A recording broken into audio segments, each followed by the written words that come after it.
መጋቢት 7 ቀን 2018 ዓመተ ምህረት ሰላም ጤና ይስጥልኝ ውድ የቻናሌ ቤተሰቦች አድማጭና ተከታታዮች ዕለታዊና አዳዲስ መረጃዎችን ይዤላችሁ መጥቻለሁ። የትግራይ ክልል ጊዜያዊ አስተዳደር ለፌዴራል መንግስቱ ያቀረበው የበጀት ጥያቄ ውድቅ መሆኑ ተሰምቷል። እንዲሁም የአፍባሃን አመራሮች በምርጫ ሂደቱ ላይ ምንም አይነት እርምጃ እንዳይጀመር ማስጠንቀቃቸውና አሜሪካ አፍባሃንን በሶስተኛ ምድብ የሽብር ቡድን መመደቧ የቡድኑ በዓለም አቀፍ ደረጃ ያለውን ተቀባይነትና የገንዘብ ምንጭ በእጅጉ ሊጎዳው እንደሚችልም ዝርዝር መረጃዎች ወጥተዋል። ወደ ዝርዝር መረጃው ምናልፍ ነው የሚሆነው። እስከ ዝግጅታችን ፍጻሜ ድረስ አብራችሁን ቆዩ። ይህ መረጃ በአማራ ክልል ሆነ በመላው ኢትዮጵያ ያለውን የፖለቲካና የጸጥታ ሁኔታ ወደ አዲስና አስፈሪ ምዕራፍ መሸጋገሩን የሚያሳይ ነው። በተለይም ምርጫን መሰረት ያደረጉ ማስፈራሪያዎችና የታጠቁ ኃይሎች የሚወስዷቸው አቋም ሰላማዊ ፖለቲካን ተስፋ ይበልጥ የሚያጨልሙ ይመስላሉ። ከገለጽናቸው ነጥቦች በመነሳት የሚከተሉትን ወሳኝ ትንታኔዎችን ማየት እንችላለን። የዓለም አቀፍ ማህበረሰብ እይታና የሽብርተኝነት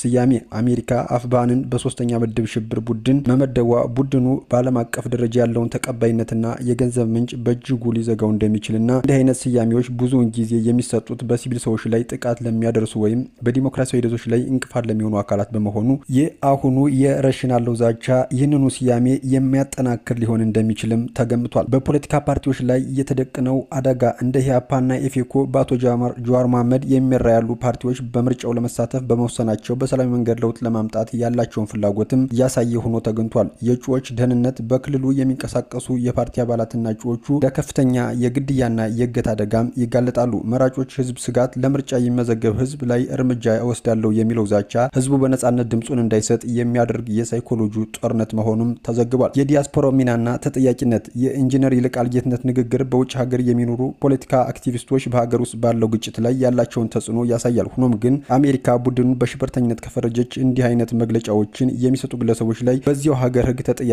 ሊሆኑ እንደሚችል እድሉ ሰፊ ነው ብለዋል። የፌዴራል መንግስቱ የምርጫ ጣቢያዎችንና እጩዎችን ለመጠበቅ ምንም አይነት ተጨማሪ የጸጥታ ኃይል ያሰማራ ይሆን የሚልም ሌላኛው ጥያቄ ነው። የኢትዮጵያ ብሔራዊ ምርጫ ቦርድ እንዲህ አይነቱን ግልጽ የሞት ዛቻ ባለበት ሁኔታ ነጻና ፍትሐዊ ምርጫ ማካሄድ ይቻላል ብሎ ያምን ይሆንም የሚለውም ሌላኛው ሁለተኛ ጥያቄ ነው። እነዚህ ዛቻዎች በተሰነዘሩባቸው አካባቢዎች የምርጫ ቦርድ እስካሁን የሰጠው ይፋዊ መግለጫ ወይም የወሰደው የጥንቃቄ እርምጃ ካለ እናጣራና በቀጣይ መረጃችን የምናሳውቃችሁ ነው የሚሆነው። ወላኛው ዝርዝር መረጃችን ስናልፍ ይህ መረጃ የትግራይ ክልል አሁን ያለችበትን እጅግ አሳሳቢ የኢኮኖሚና የፖለቲካ ሁኔታ የሚያንጸባርቅ ነው። በቅርቡ የወጡ ሪፖርቶችና መረጃዎች እንደሚያመላክቱት በትግራይ ጊዜያዊ አስተዳደርና በፌዴራል መንግስቱ መካከል ያለው የበጀትና የገንዘብ ፍሰት ግንኙነት ከፍተኛ ቀውስ ውስጥ መውደቁ እውነት ነው። ከታማኝ ምንጮች የተገኙ ነጥቦች የሚከተሉትን ያረጋግጣሉ። አንደኛ፣ የበጀት መቋረጥና መቀነስ። ከጥቅምት ወር ጀምሮ ያለው ሁኔታ የትግራይ ክልል ከመደበኛ የፌዴራል በጀት ድጎማ ማግኘት ከጀመረ በኋላ ከጥቅምት 2018 እንደ ኢትዮጵያን አቆጣጠር ጀምሮ የበጀት ፍሰቱ በከፍተኛ ሁኔታ መስተጓጎሉ ተገልጿል።